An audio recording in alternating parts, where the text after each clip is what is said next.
23일에 어떤 고공 줄타기 공연가가 있었는데 미국 콜로라도 협곡 너비가 380m 되는 곳, 그리고 땅에서 바닥에서 460m가 높은 그런 곳에서 줄타기 공연을 했습니다. 그날에 물론 이런 특별한 공연을 할 때는 미리 날짜를 정하고 또 신문사들도 와가지고 촬영하기도 합니다. 말이 그렇지 460m면 얼마나 높습니까? 엄청 높죠. 460m면 보통 집 한 층이 2.5m인데 460m면 몇 층입니까? 거의 200층 되죠. 어마어마한 높이입니다. 아마 바닥에 사람들이 다니는 것이 개미가 기어다니는 것처럼 아니지, 개미보다 더 작아 보이겠죠. 예. 그런데다 그날에 광풍이 불었다고 합니다. 공연, 그냥 광풍, 바람이 세면 길거리 걸어 다니는 것도 힘든데 그것도 협곡, 바람이 집중적으로 그림을 참 협조 잘합니다. 협곡 하니까 저도 산 그림이 나오네. 협곡, 바람이 불 때 협곡에서 바람이 쫙 몰려가면 엄청 바람이 더 세지죠. 그래서 구봉에서 줄타기 공연을 해야 되는데 근데도 이 계획을 취소하지 않고 그날에 했습니다. 근데 어떻게 했느냐, 줄타기를 할 때에 긴 나무 장대 한 6m, 5m, 6m 정도 되는 긴 장대를 붙잡고 이렇게 가로 붙잡고 그리고 줄타기를 했습니다. 그리고 온 구경하는 사람들이, 현장에서 구경하는 사람들, TV, 라이브 방송 보는 사람들이 심장이 쥐어 짜듯이 긴장했겠죠. 그 높은 곳에서 바람이 부는데 한 걸음 여기서부터 저기까지 걸어갔겠죠. 약 22분 동안 여기서부터 저기까지 쫙 걸어갔는데 다행히 그날에 무사하게 잘 마쳤습니다. 그 당시에서는 제일 높고 제일 먼 거리를 줄타기 했던 사람으로 이렇게 기록이 되었다고 합니다. 그 줄타기를 성공하게 한 가장 중요한 하나가 있는데 뭐냐, 바로 긴 장대였습니다. 긴 장대는 사람의 평형을 잡아주는 역할을 합니다. 예, 평형을 잡아주는 역할을 합니다. 그래서 줄타기를 하는 사람들이 그렇게 긴 장대를 가지고 평형을 잡고 양쪽의 무게가 서로 잡아주는 거예요. 잡아주면서 사람이 줄타기를 하지만은 평형을 잃지 않도록 그렇게 역할을 해주는 것입니다. 우리 신앙생활 가운데에 우리의 신앙의 평형을 잡아주는 이런 역할을 하는 것이 있는데 뭐냐, 바로 두 가지입니다. 하나는 자신의 믿음의 관리, 자기 관리고, 하나는 하나님의 사역입니다. 이 두 가지, 자기 관리와 하나님 사역이 바로 우리의 신앙생활의 평형을 잡아주는 것입니다. 하나님의 일에 지나치게 빠져서 자기 관리를 못하게 하면 오래 못 갑니다. 바로 무너지게 되는 거예요. 탈진하게 되고 바닥에 나버립니다. 체력도 영성도 모든 것들이 바닥에 나게 됨으로써 오래 못 갑니다. 하나님의 일은 하나님께서 그만해라고 할 때까지 달려가야 되기 때문에 언제 멈춰라 하는 것인지 모르기 때문에 평생 가야 된다는 생각으로 가야 되기 때문에 만약에 철저한 준비가 없으면 탈진해서 하나님의 뜻이 아닌데도 불구하고 스스로 무너질 수가 있다는 것입니다.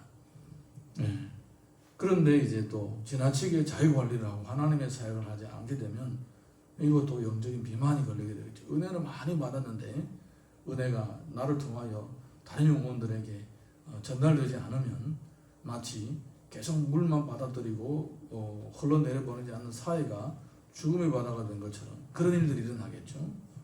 그래서 자기관리와 사역, 이 두 개는 길이가 똑같아야 됩니다. 마치 우리 신앙의 두 날개와 같이 날개 두 개가 똑같아야 날아갈 때에 미루지 않은 것처럼 이 두 평형이 항상 잘 잡혀 있어야 우리 신앙생활도 가볍고 쉽고 또 재미있고 또 어떤 상황에서도 넘어지지 않고 잘 달릴 수가 있게 되는 것입니다. 은사가 바로 그런 것입니다. 그래서 은사를 보게 되면 사도 바울 성령의 감동으로 얘기를 하는데 계속 방언과 또 예언의 은사를 가지고 이렇게 얘기를 하고 있습니다.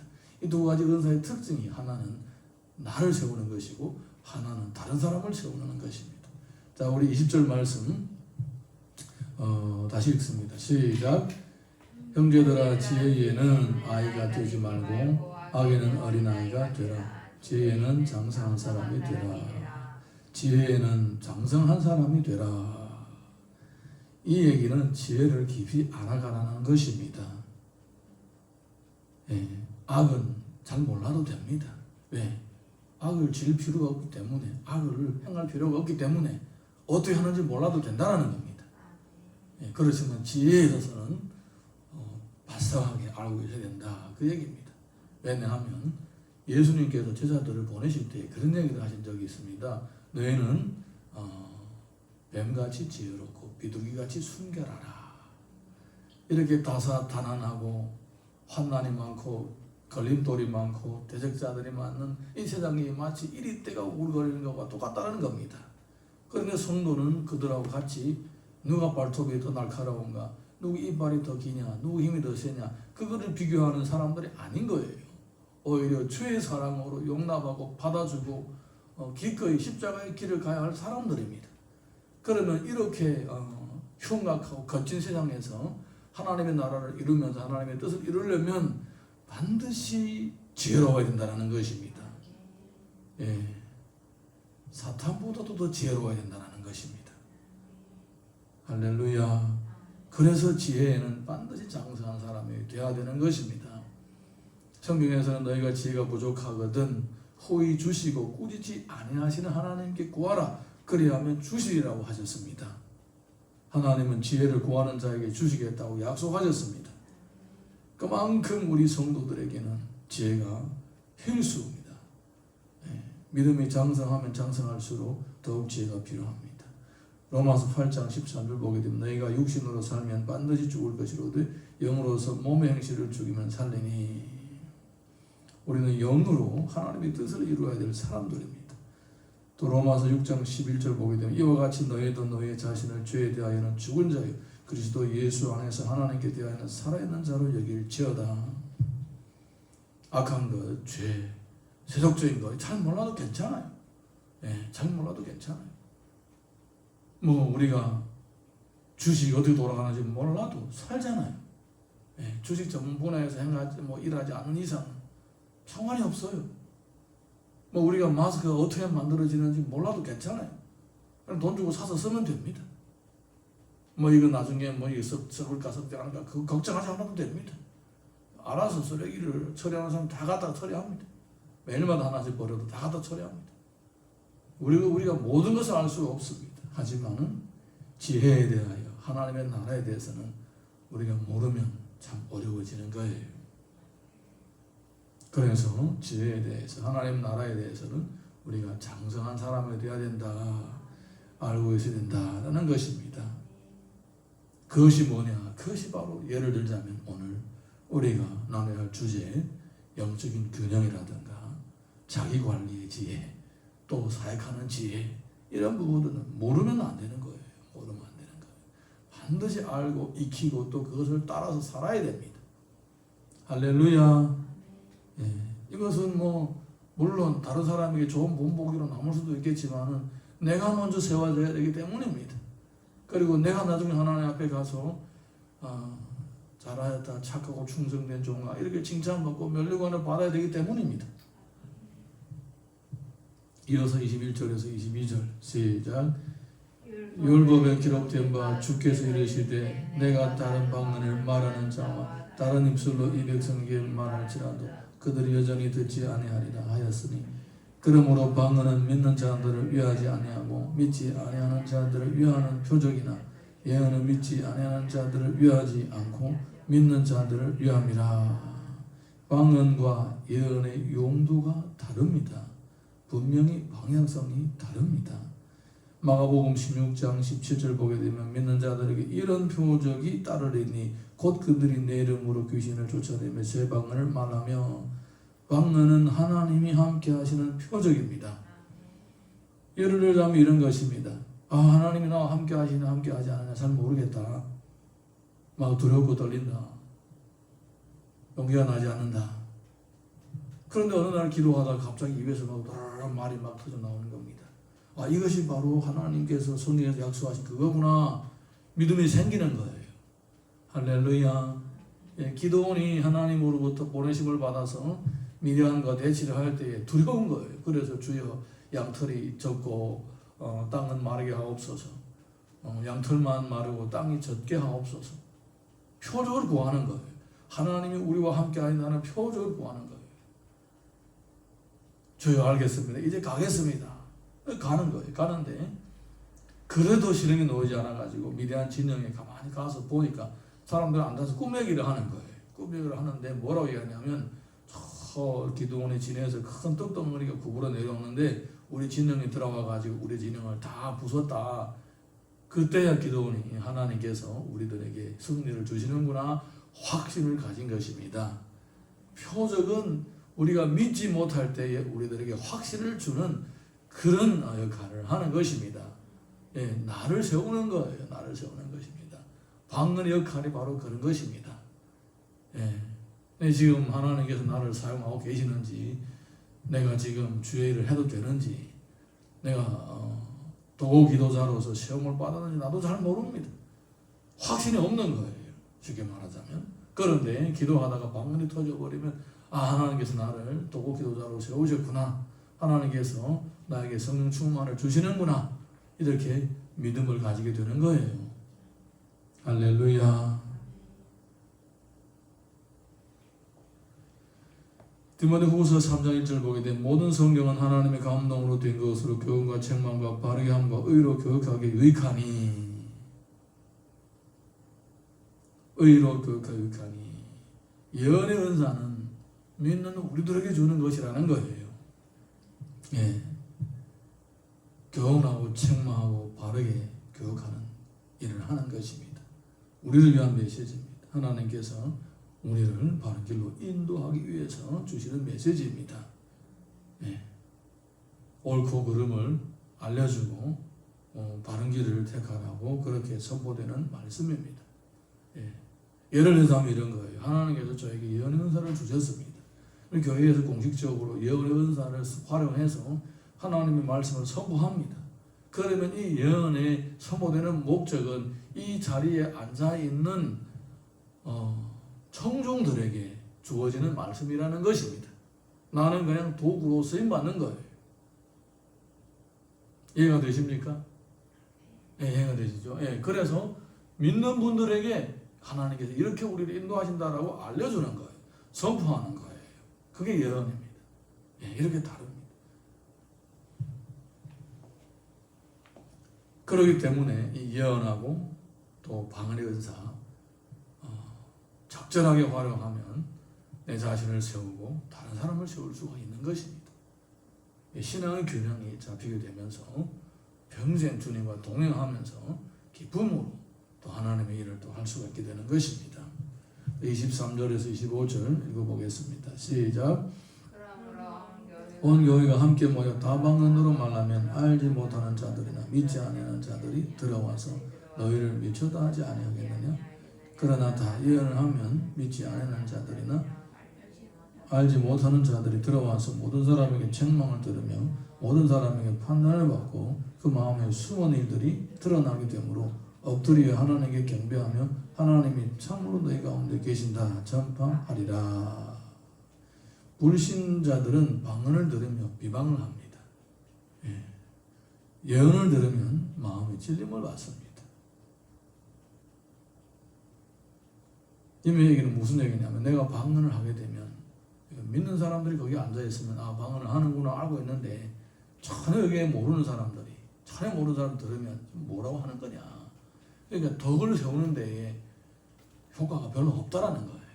오히려 사람들이 비방하게 만든다라는 겁니다. 그 전형적인 사례가 사도행전 2장에 나옵니다.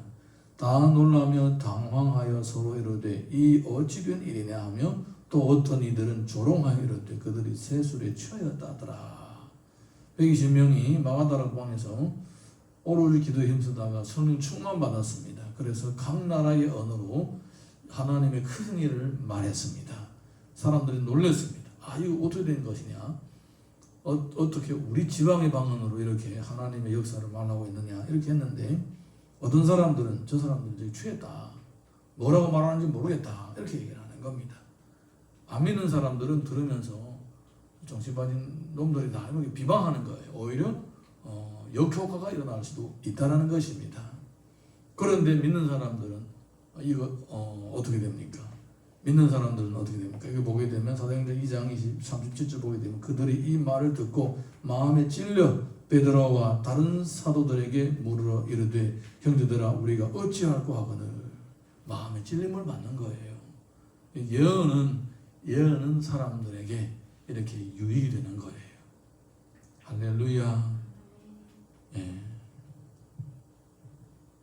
똑같이 사실은 그 당시의 방언은 지방의 언어이면서 또 하나님의 복음이 실려 있습니다. 신기한 거죠. 예. 나중에 방언과 약간 또 좀 다른 색깔이죠. 그런데 그게 보게 되면 두 가지 반응이 일어나는 거예요. 어떤 사람들은 술 취했다. 어떤 사람들은 마음에 찔려서 주께로 돌아오는 겁니다. 그 방언과 예언이 함께 들어있기 때문에 그런 일들이 일어나는 것입니다. 우리가 이런 것들을 볼 때에 은사를 우리가 어떻게 인식을 해야 되고 은사를 어떻게 활용해야 될 것인지 알려주고 있는 것입니다. 여기서 우리가 특별히 발견한 영적인 원리는 바로 자기 관리와 하나님의 사역의 이 신앙생활의 두 날개의 균형입니다. 하나에게 치중하게 되면 오히려 힘들어지는 것입니다. 지나치게 하나에 치중하게 되면 이게 마지막에는 굉장히 큰 부작용이 일어나는 것입니다. 고린도전서 9장 27절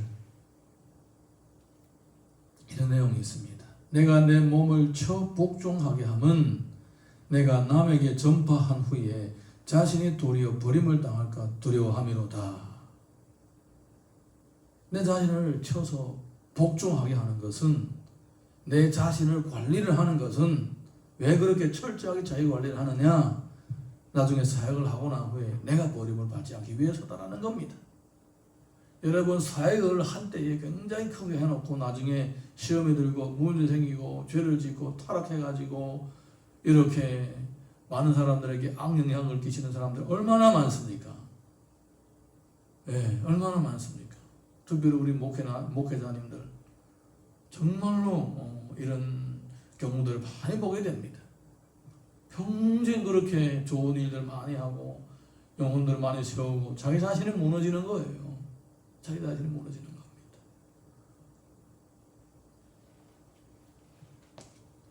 하나님께서 25살 된 저에게 이 말씀을 주셨습니다. 그래서 저는 수없이 갈등을 하면서 지금까지 왔습니다. 내가 하나님 앞에 칭찬을 받아야 되지 않아요?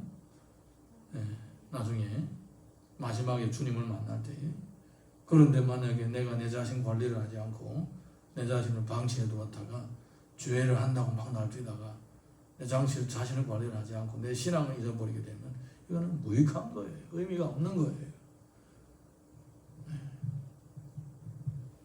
그래서 철저한 자기 관리와 하나님의 사역 이 두 균형을 이뤄야 된다는 것입니다. 빌립보서 2장 4절 보게 되면 각각 자기 일을 돌아볼 뿐더러 또한 각각 다른 사람들 일을 돌아보아 나의 기쁨을 충만하게 하라. 가장 바람직한 것은 자신을 세우고 더불어 다른 사람을 함께 세워나가는 것입니다. 교회 안에서는 내가 믿음이 자라갈 뿐만 아니라 나와 관련되어 있는 사람들, 나와 함께 매이는 사람 모두 함께 자라가는 것입니다. 에베소서 2장 21절 22절 보게 되면 그의 안에서 건물마다 서로 연결하여 주 안에서 성전이 되어가고 너희도 성령 안에서 하나님이 거하실 처소가 되기를 위하여 그리스도 예수 안에서 함께 지어져 가느니라. 성도는 서로 연합하여 은사를 적재적소에 사용할 때에 함께 자라가게 되는 것입니다. 사랑하는 성도 여러분, 방언의 은사를 잘 활용하셔서 자신과 하나님과의 관계에 또 점점 더 깊은 은혜를 체험하시기를 예수님 이름으로 축복합니다. 그리고 자신의 재물의 필요라든가 건강을 위해서도 기도하십시오. 그리고 자신의 마음에 얽매였던 대인관계 문제라든가 상처를 위해서도 하늘의 은혜를 사모하시고 구하십시오. 하나님께서 은혜를 주십니다. 그런데 그 동시에 자기 관리하고 자기를 세워가는 동시에 또한 우리 주변에 있는 사람들을 함께 세워가야 됩니다. 그럴 때에 신앙의 균형이 잡히면서 나도 잘 세워지고 하나님 앞에 가서 칭찬받게 될 수가 있게 되는 것입니다. 평생 여러분이 이 성경에서 우리들에게 보여주신 놀라운 영적인 원리를 붙잡고 매일매일마다 평지에 다녀도 넘어지지 않고 잘 걸을 뿐만 아니라 고공줄타기 하는 그런 위험한 상황 가운데서도 안전하고 평안하게 그렇게 신앙생활 하시기를 예수님 이름으로 축원합니다. 그렇게 하려면 반드시 신앙의 균형을 잘 유지를 해야 된다 그 말입니다. 자, 우리 이 시간에 함께 찬양 하나 부르고 기도하도록 하겠습니다.